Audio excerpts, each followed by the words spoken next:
Waalaikumsalam Waalaikumsalam warahmatullahi warahmatullahi wabarakatuh. wabarakatuh. Bismillah, alhamdulillah. Alhamdulillahilladzi faddala bani Adam bil ilmi wal kalam. Salatu wassalamu ala sayyidil anam. Muhammadin wa ala alihi wa ashabihi alladzi nurud dhalam. Subhanaka la ilma lana illa ma 'allamtana innaka antal alimul hakim. Rabbi israh li sadri wa yassir li amri wahlul 'uqdatam min lisani yafqahu qawli. Rabbi zidni ilma warzuqni fahma bi rahmatika ya arhamar rahimin. Liridayla wa li syafaati Rasulillah wa li kulli niyatina as-salihah. Al-Fatihah. A'udzu billahi minasyaitonir rajim. Bismillahirrahmanirrahim. Alhamdulillahi rabbil alamin arrahmanir rahim maliki yaumiddin. Iyyaka na'budu wa iyyaka nasta'in ihdinas siratal mustaqim. Siratal ladzina an'amta 'alaihim ghairil maghdubi 'alaihim waladdallin. Rabbi ighfirli wa liwalidayya wa li jami'il mu'minin amin.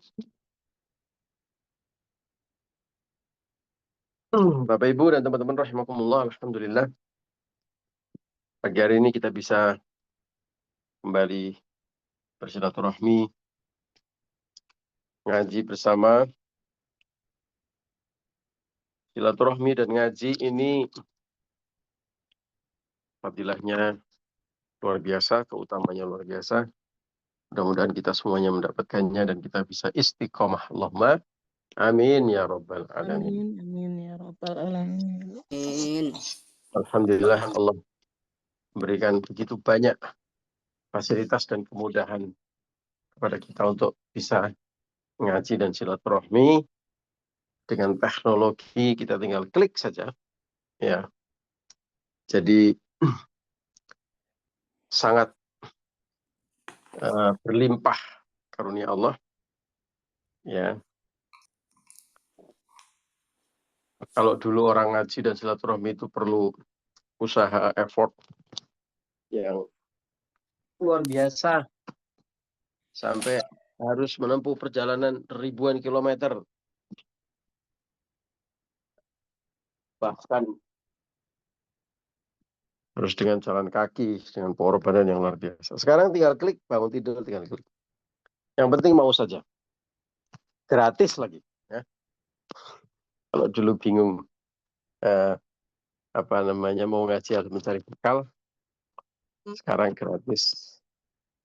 Bahkan kalau beruntung dapat jackpot hadiah jalan-jalan ke Cirebon, ya. Mudah-mudahan kita semuanya istiqomah. Allahumma amin ya rabbal alamin. Kita lanjutkan ngaji kita, Nashaikhul Ibad. Kita ada di bab 3. Sampai di mana Bu Maimunah ngaji kita? Ya Ustadz, kita sudah bab 3 makalah 23. Yaitu yang diriwayatkan dari Atim Al-Hasad Abu Abdurrahman. Yang pertama, Kiai Atim rela dipanggil tuli untuk menutupi aib seorang wanita yang kentut ketika datang bertanya kepadanya.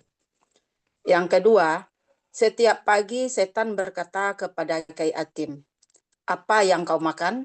Dia menjawab, "Aku akan makan kematian." Kemudian, "Apa yang kau pakai?" "Aku akan pakai kain kafan." Kemudian dia bertanya lagi, "Di mana kamu tinggal?" "Aku tinggal di kuburan." Mendengar jawaban Kiai Atin, maka setan lari terbirit-birit. Sampai di sana, Ustadz. Terima kasih Bu Maimunah. Sama-sama, Ustadz. Luar biasa, kesimpulannya ngalang-ngalin AI. Alhamdulillah. Jadi kita sekarang sudah selesai makalah ke-23 ya Bu Maimunah ya. Iya, makalah 23 ya, 23. Sekarang kita lanjut ke makalah 24. Makalah 23 sudah selesai. A'udzubillahi minasyaitonirrajim. Bismillahirrahmanirrahim. Wal maqalatur rabi'ata wal 'ashrun. Inilah makalah wal maqalatur rabi'atu wal 'ashrun. Inilah makalah ke-24. Anin Nabi sallallahu alaihi wasallam. Dari Nabi sallallahu alaihi wasallam. Ini makalahnya diambilkan dari hadis Nabi. Man barang siapa kharaja yang keluar min Zullil ma'siyati, dari kemaksiatan yang hina, yang rendah. Ya. Ila izzit ta'ati, menuju ketaatan yang mulia. Maksiat itu mesti hina. Ya. Ketaatan itu pasti mulia, baik di dunia maupun di akhirat. Buktinya maksiat itu hina apa? Orang malu. Ya. Orang malu kalau melakukan dosa. Ya. Kenapa bulan Ramadan warung-warung itu pada ditutup cuma kelihatan kakinya?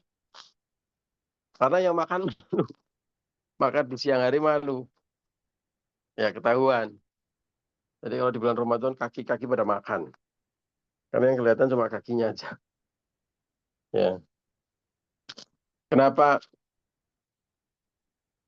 orang kalau mencuri ketahuan, kalau ditangkap polisi, kalau ditangkap KPK, diperlihatkan kamera, ditangkap kamera, ditutupi wajahnya? Karena malu. Ya. Karena tahu bahwa itu hina, malam. Bahkan sejak di dunia. Ada Pak, orang maksiat yang nggak malu, itu orang gila. Ya. Hanya orang yang tidak waras kalau dia berbuat maksiat kok tidak malu. Jadi ketahuan melanggar hukum, salah, masih petantang-petenteng di kamera gitu. Ya itu orang gila itu. Ya, orang yang waras itu pasti akan malu. Nah, Rasulullah bersabda, kalau kita meninggalkan kemaksiatan, menuju ketaatan, dan itu bisa pertarungannya setiap detik. Ya kan begitu kan? Coba.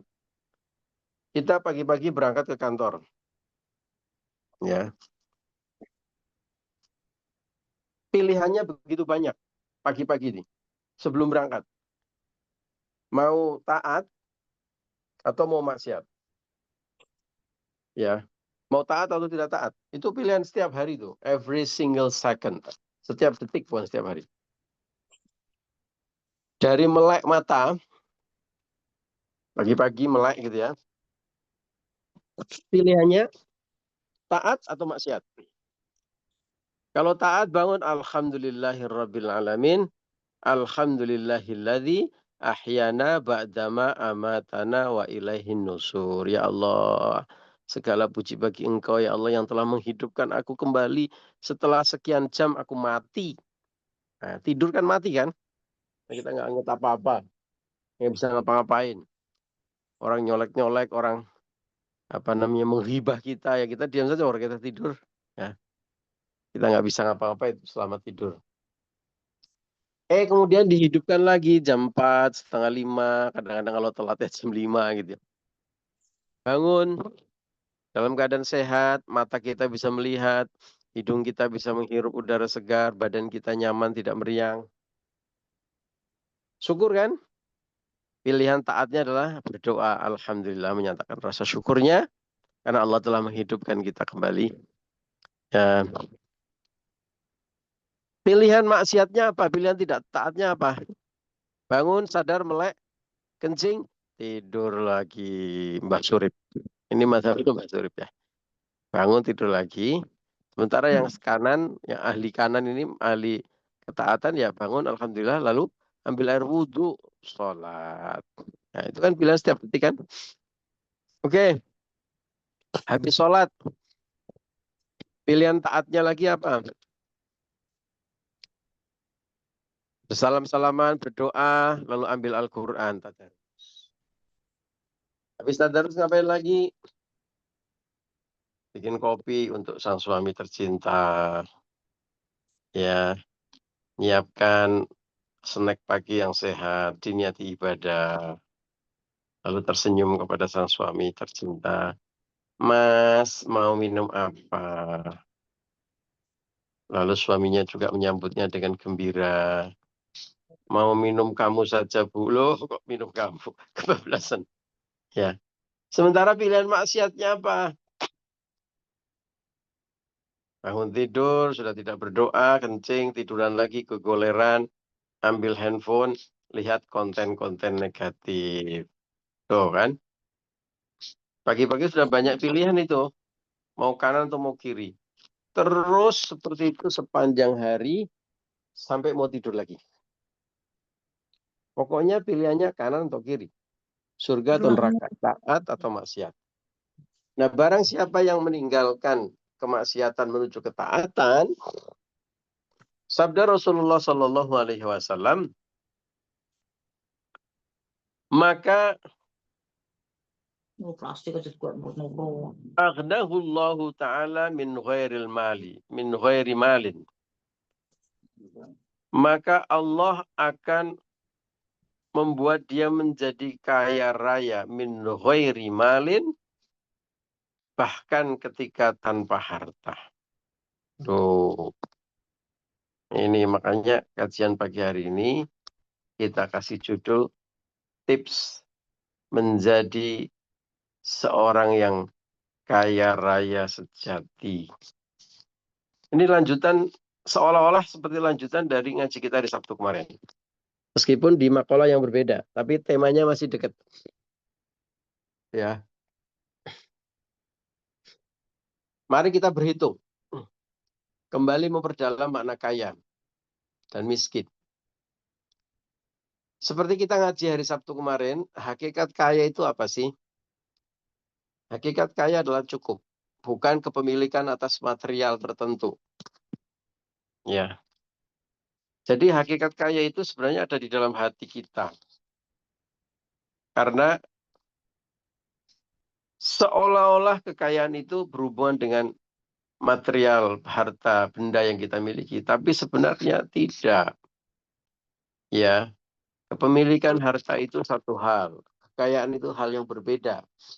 Ada orang yang hartanya banyak, tapi hatinya miskin. Cara berpikirnya orang miskin. Cara bertindaknya, cara bertindak kere. Ya. Hatinya miskin karena apa? Karena tidak pernah merasa cukup. Nah, orang miskin kan orang yang tidak cukup kan? Nah, tidak cukup itu bukan hanya soal kepemilikan harta. Ada banyak orang yang kaya raya, duitnya banyak, kaya raya dalam ukuran material, duitnya banyak.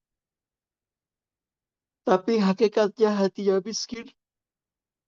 Kenapa? Karena dia terus merasa kemerungsung, kurang terus.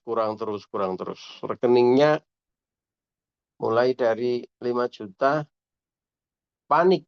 Wah, nggak cukup di 5 juta. Gimana caranya agar bisa menjadi 10 juta, 2 digit. Ya. Pagi, siang, malam, terus kepikiran. Ya. Nah, dikasihlah 2 digit. Urus 10 juta, 12 juta, kok cuma segini, ini kurang lagi nanti kalau ini. Kejar lagi. Sampai jadi 2 digit gemuk. Nah, 99 juta misalnya, itu 2 digit gemuk.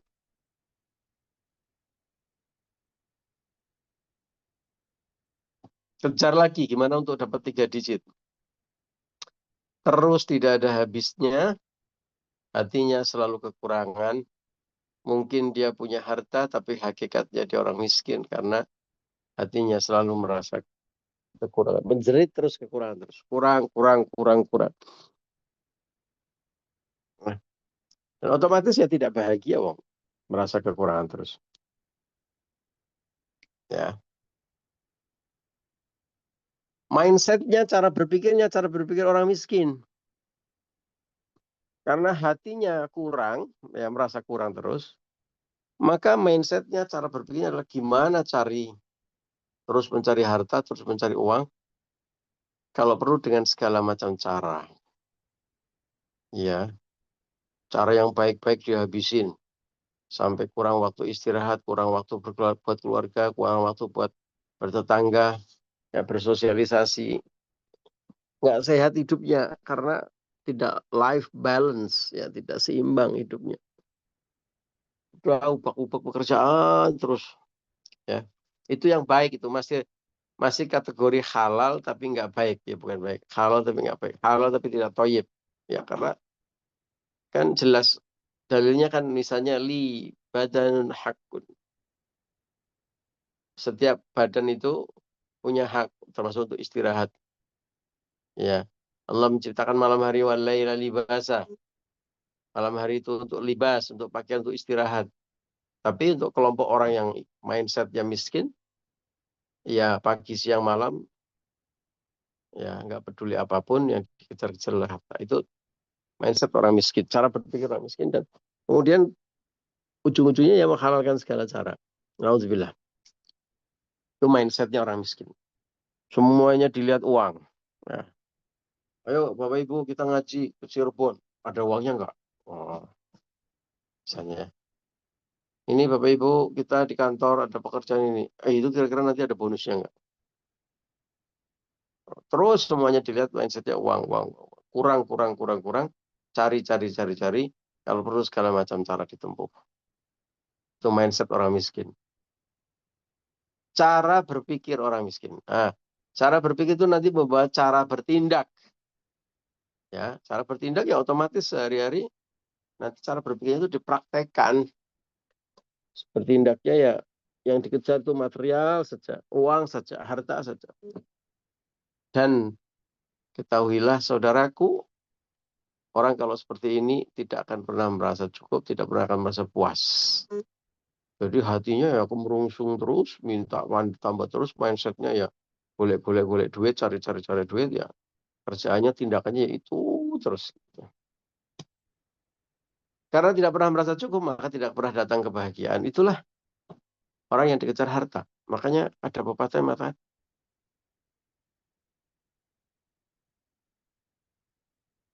harta itu seperti bayang-bayang. Ya, kalau dikejar itu ya dia lari terus, bergerak terus. Terus gitu. Ya. Nah, beda sama mindset orang kaya.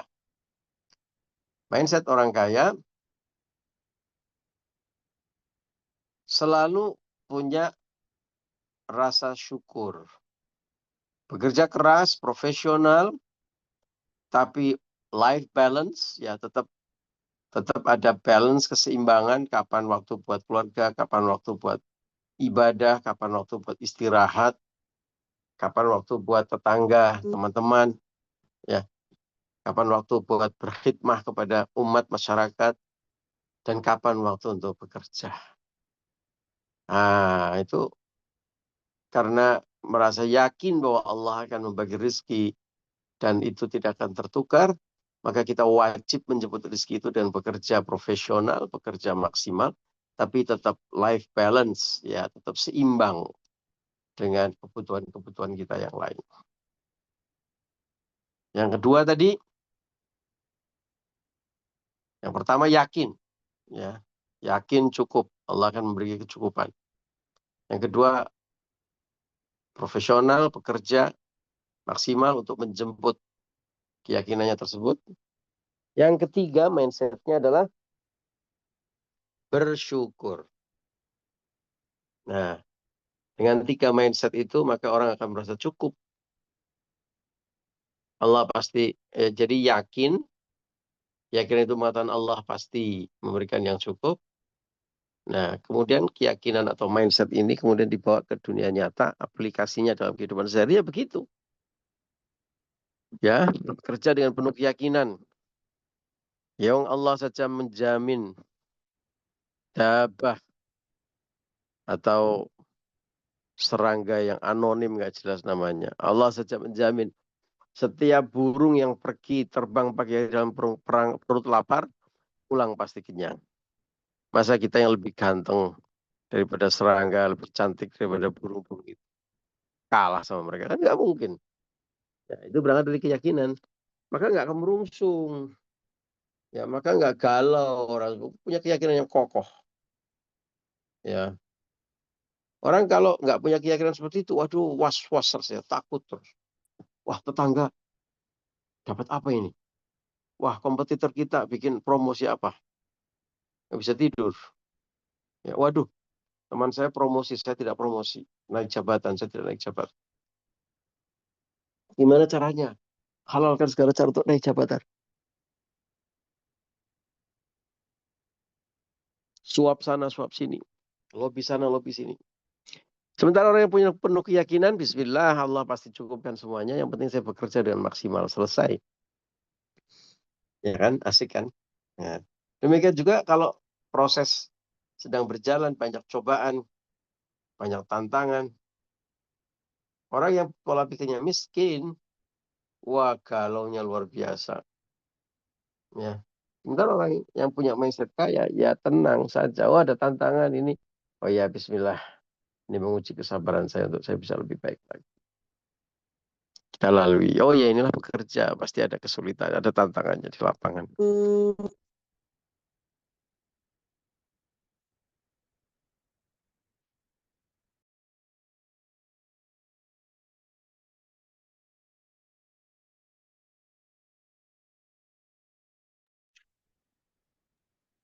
Kok hilang suara?